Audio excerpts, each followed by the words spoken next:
Buenos días, tardes o noches, según corresponda a los profesores. Mi nombre es Mario Andrés Valtelomar Mora y el día de hoy, junto con mis compañeros José Arce, María José Carrillo y David Muñoz, vamos a hablar sobre la cromatografía de capa fina. Buenas, mi nombre es José Luis Arce Zamora y me gustaría hablar hoy de la cromatografía de capa fina, específicamente del fundamento teórico de esto. Ahora, me gustaría empezar con la imagen de la derecha. La imagen de la derecha es un ejemplo de cromatografía de capa fina. En esta podemos ver como hay varios colores en eso que se llaman como placas, o que se pueden ver como placas. Me gustaría específicamente preguntar o dar a conocer el porqué y el funcionamiento de esto, el por qué es que se hace, qué es lo que hace, cómo se hace. Y con esto me gustaría empezar explicando lo que sería la placa. Ocuparemos una placa que sea de vidrio o de plástico, en la cual se le va a añadir una sustancia muy polar que nos serviría como fase estacionaria. Ahora, esa sustancia muy polar tiene que tener una característica que tiene que ser porosa. Un ejemplo de esto sería el gel de sílice. ¿Por qué tiene que ser porosa? Porque más adelante vamos a añadir una sustancia que nos serviría del solvente, el cual nos serviría también como fase móvil, que al final de cuentas es lo que nos va a desplazar en esos colores que estábamos viendo en la presentación a mano derecha. Una vez, digamos, para implementar eso, la sustancia muy polar, y para que funcione bien, se debería de implementar un punto del soluto o de la sustancia que queremos dar a conocer, que al final de cuentas esa sustancia es la que se va a dividir en varios colores, porque lo que queremos averiguar es de lo que está compuesta o dividirla en sus componentes. Y al final de cuentas eso es lo que da los colores o los cambios de colores. ¿Cómo se logra dividirla? Una vez que ya el soluto fue puesto, mediante una fase móvil. La fase móvil deberíamos de añadir un solvente en algún como contenedor cerrado encima de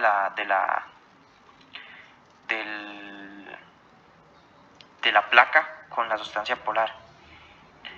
Una característica de ese solvente es que tiene que ser menos polar que el que ya añadimos, justamente por algunas razones las cuales voy a explicar más adelante, que es lo que nos va a permitir que las sustancias se puedan dividir, pero eso lo explicaré más adelante. Voy a seguir con la frase móvil. Del solvente se debería añadir un poquitito, nada más como sumergirlo un poco. No se quiere como sumergir todo porque si no, no funcionaría el método. Como dije anteriormente, ese solvente se va por capilaridad a esparcir o sea, va a llegar hasta el tope de la sustancia polar, por decirlo así, por capilaridad. En ese transcurso, él lo que va a hacer es dividir la sustancia, el soluto, entre los colores. Ahora, se debe añadir muy poquitito, justamente por eso, porque queremos que con el tiempo él vaya separando la sustancia. Justamente por eso se llama fase móvil, porque se va moviendo para lograr el resultado que nosotros queremos. Ahora, las sustancias compuestas o que está compuesto el soluto, las más polares, básicamente no se van a llevar muy bien con el solvente muy polar. Entonces, ¿qué es lo que va a pasar? Que se van a quedar cortas. Digamos, si el solvente polar ya lo expliqué, ¿verdad? Que está hasta arriba, van a ser más atraídas hacia la parte menos polar. Entonces, van a quedar como en la parte de abajo, no van a llegar hasta arriba. para dar en un contexto. Y las menos polares sí se van a expandir más porque van a ser atraídas por la sustancia muy polar. Entonces, esa distancia la podemos sacar mediante el factor de retención. Que el factor de retención sería la distancia recorrida por el soluto entre la distancia recorrida por el solvente. Y una vez que ya haya llegado la fase móvil hasta la fase estacionaria, que ya expliqué que es el solvente polar, que esa no se mueve, esa nada más es como para en un contexto obtenerlo más claro, es como el imán que va llegando la fase móvil hasta un fin. Y con esto se podría diferenciar mediante colores los diferentes compuestos que tendría el soluto inicialmente añadido. Y este sería como el método o la teoría detrás de la cromatografía de capa fina. Explicación del fenómeno físico-químico. La fase estacionaria, que comúnmente va a ser de carácter polar, por ejemplo el gel de sílice, que es muy polar, y porosa, y eso va a ser importante porque se quiere que el líquido tenga acción capilar y viaje a través de ella. Van a atraer los componentes de la muestra de carácter polar y se van a generar estas interacciones que no van a dejar que el compuesto se desplace mucho. En cambio, si la fase móvil es de carácter no polar, va a atraer a los componentes de la muestra que también sean no polares, por lo que los componentes se desplazarían con esta fase móvil y recorrerán más. El proceso de absorción se debe a interacciones intermoleculares de tipo dipolo-dipolo o enlaces de hidrógeno entre el soluto y el absorbente. El absorbente debe ser inerte con las sustancias a analizar y no actuar como catalizador en reacciones de descomposición. El absorbente interacciona con las sustancias mediante interacción dipolo-dipolo o mediante enlace de hidrógeno si lo presenta. El equipo utilizado. Una placa de cromatografía de capa fina es una lámina de vidrio, metal o plástico recubierta con una capa delgada de un sólido absorbente que sería la fase estacionaria. Buenas tardes, profesor. Yo soy David. A mí me va a tocar pues exponerle lo que es la parte de equipo a utilizar,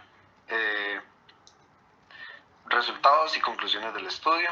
El estudio es acerca de cromatografía de capa fina y se trata acerca de las concentraciones de un antibiótico llamado de la floxacina en concentraciones de muestras biológicas. Dentro del equipo de utilizar están el papel de sílica, las placas de sílica, aplicador de muestras automático, cámara de desarrollo automática, lámpara de deuterio y software de WinCats para analizar la información. Dentro de lo que se hizo con las muestras, estas se obtuvieron en 98 y mayor a 99% de pureza. El estándar interno fue la que se obtuvo con mayor pureza, que tiene un nombre, es un antibiótico que se utilizó como estándar interno por su parecido al antibiótico que sí se está midiendo, la de la floxacina. Y en el estándar interno fue la gatifloxacina, que pues se obtuvo de Sima-Aldrich, y se obtuvieron muchos de los reactivos de Sima-Aldrich también, excepto el antibiótico en cuestión, pues se obtuvo de una compañía en Beijing. Se utilizó acetato etílico, metanol y amonia para diluir la muestra biológica y para pasarla pues por las máquinas automáticas. Se utilizaron varios métodos para la especificidad y la selectividad del método, puesto que se estaba haciendo un nuevo, y se comparó con otros métodos pasados. Se utilizó una banda de calibración que va desde los 16 nanogramos por banda hasta los 400 nanogramos por banda, y esto pues es la parte lineal que se obtuvo. Y la sensibilidad, la precisión, la robustez, se hicieron estudios de recuperación, estudios de estabilidad y aplicación finalmente en la farmacocinesis del antibiótico en ratas. Algunas de estas cosas, como ya mencioné, no las vamos a tocar, puesto que no sabemos bien con pues lo que son. Lo que más nos importa es pues que una vez creado el método, que se hizo con todos los reactivos que ya se mencionaron. El método en ratas consistió en tomar una muestra de su plasma y diluirla en diferentes concentraciones. En su momento pues se probaron diferentes concentraciones de cada uno de los reactivos. El equipo utilizado. Una placa de cromatografía de capa fina es una lámina de vidrio, metal o plástico recubierta con una capa delgada de un sólido absorbente que sería la fase estacionaria, que puede ser gel de sílice o alúmina. Se deposita una pequeña cantidad de la muestra en una placa y se introduce en una cubeta cromatográfica, de forma que solo la parte inferior de la placa queda sumergida en el líquido. Este líquido o eluyente es la fase móvil y asciende por la placa de cromatografía de capa fina por capilaridad. Un obstáculo importante es que no puede cuantificar el compuesto. Esto se puede superar mediante el uso de cromatografía de capa fina de alto rendimiento o HPLC, una técnica que es mucho más automatizada que la cromatografía de capa fina, donde se reduce el manejo manual, ahorrando así tiempo y mejorando la precisión y reproducibilidad de sus resultados. El HPLC utiliza un sistema informático conectado a un muestreador automático y un escáner, y ocasionalmente una cámara de revelado automática y un dispositivo de inmersión de cromatograma. Equipos del HPLC. El muestreador. Un muestreador automático HPLC es un instrumento de precisión que aplica una cantidad específica de muestra rociándola con gas nitrógeno. Además, se utiliza un sistema informático conectado al muestreador automático para alimentar datos sobre la cantidad de muestra que se va a aplicar y el número, ancho y posición de las bandas de las muestras. Es importante tener en cuenta que, a diferencia de la cromatografía de capa fina, se debe filtrar la muestra con un filtro de jeringa antes de aplicarla en la placa HPLC. De lo contrario, existe una alta probabilidad de que la muestra no disuelta o el precipitado obstruyan la jeringa HPLC, y estas jeringas pueden ser muy costosas. La cámara de desarrollo. Por lo general, se utiliza una cámara de vidrio rectangular para desarrollar placas de HPLC, similar a la TLC. Aquí se satura la cámara durante al menos 20-30 minutos vertiendo un disolvente y cubriéndola. También se puede colocar un papel filtro sumergido en el sistema de solvente para permitir una distribución uniforme de los vapores. Después de la saturación, debe colocar la placa verticalmente en la cámara y debe asegurarse de que las manchas de la muestra permanezcan por encima del nivel del disolvente. Hay dos tipos principales de cámaras de desarrollo verticales, a saber, la cámara de fondo plano y una cámara de doble artesa. El consumo del disolvente es menor en las cámaras de canal doble en comparación con las de fondo plano. Se recomienda que se use una cámara de revelado automática o ADC, donde la placa se sumerge en una cámara presaturada y se acondiciona allí durante un periodo de tiempo particular y luego se sumerge en el solvente. Al igual que la parte de la aplicación de la muestra, este procedimiento también está completamente automatizado. Una vez que el frente del disolvente alcanza una altura determinada, la placa se retira automáticamente. Por lo tanto, no hay interferencia humana y los resultados son comparativamente más precisos y fiables. Derivatizador y dispositivo de inmersión de cromatograma. Se puede usar una cámara de vidrio que contiene un agente de derivatización y luego realice la derivatización sumergiendo manualmente la placa en ella durante unos segundos antes de sacarla. Este método manual de inmersión de la placa en el agente de derivatización se puede utilizar tanto para TLC como para HPLC, siempre que la velocidad y el tiempo de inmersión de la placa en el agente de derivatización se mantenga lo más constante posible a lo largo de los experimentos. Esta forma manual de derivatización se puede semiautomatizar mediante el uso del dispositivo de inmersión de cromatograma, que sumerge y retira la placa del agente de derivatización con velocidad vertical y tiempo de inmersión uniformes. Por el contrario, el derivatizador está completamente automatizado, donde rocía uniformemente el agente de derivatización en la placa HPLC. Además, el conjunto de derivatización es un sistema cerrado y por lo tanto no se escapan aerosoles o reactivos de pulverización. Por lo tanto, el derivatizador ofrece ventajas tales como homogeneidad, precisión, conveniencia sobre los métodos manuales y semiautomatizados. El escáner TLC para evaluación de cromatogramas.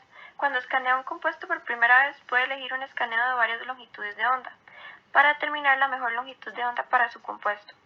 La mejor longitud de onda mostraría picos más nítidos en comparación con otras.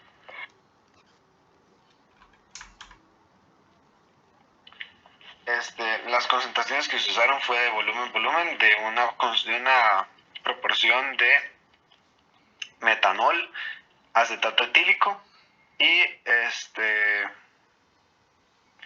amonia,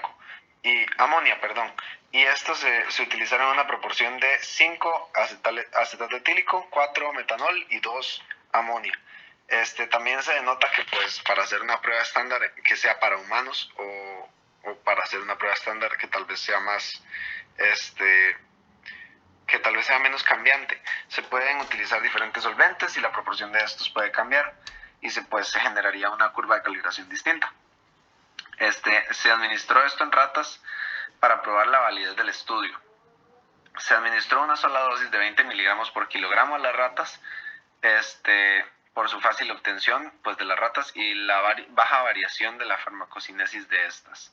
Se utilizó la concentración máxima, el tiempo máximo, y se mostró, luego de medirlas cada hora por 12 horas, que las ratas llegaron a su concentración máxima en sangre de 194,19 nanogramos por mililitro, y se denota que la absorción del antibiótico fue rápida, ya que se midió por 12 horas y la concentración máxima fue luego de 1 hora. Estos resultados pues muestran que es efectivo el método. En otras partes del estudio se compara con otras maneras de cuantificar cantidades de antibiótico en sangre. Para su medición de robustez se variaron las concentraciones ligeramente de los solventes utilizados en bandas de concentración sabida del antibiótico, y se calculó su porcentaje de recuperación y su porcentaje de coeficiente de variación. En esto pues esto aumentó esto se hizo para confirmar la robustez del estudio, y se obtuvo una porcentaje de variación de 2,82 a 3,60% y un porcentaje de recuperación del 95,38 al 103,61%.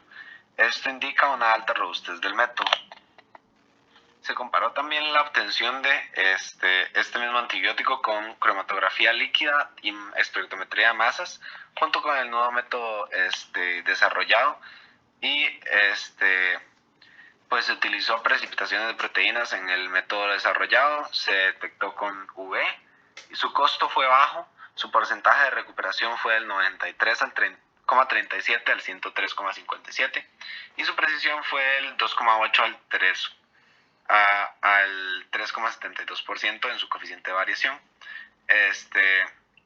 Se presentó también una referencia hacia el papel pues que midió en ese otro el otro método de cuantificación del antibiótico, y presentó en comparación un método de extracción líquido-líquido, una detección de espectrometría de masas, un costo muy alto y una porcentaje de recuperación del 86,80 al 111,20, el cual es pues mayor que el del papel citado en esta presentación, y un porcentaje de precisión, o sea, de coeficiente de variación, de 4,8 a 11,30. Ahora, a momento de conclusiones, en este papel pues se determina que el método desarrollado es simple, selectivo, sensitivo, preciso y con un coeficiente de variación menor que el establecido en otros momentos de la determinación del DLX, ¿verdad? En muestras biológicas como el plasma humano. Esto se mostró pues la curva de detección del plasma de ratas y su farmacocinesis, además de la robustez y la comparación con el método pasado, es menos caro y además posee las cualidades más selectivas, más sensitivas y no requiere el procesamiento de la prueba, lo cual podría hacerlo incluso más rápido. Se determina que es el método más simple, menos costoso, más preciso y veraz. Esta es nuestra bibliografía. Muchísimas gracias.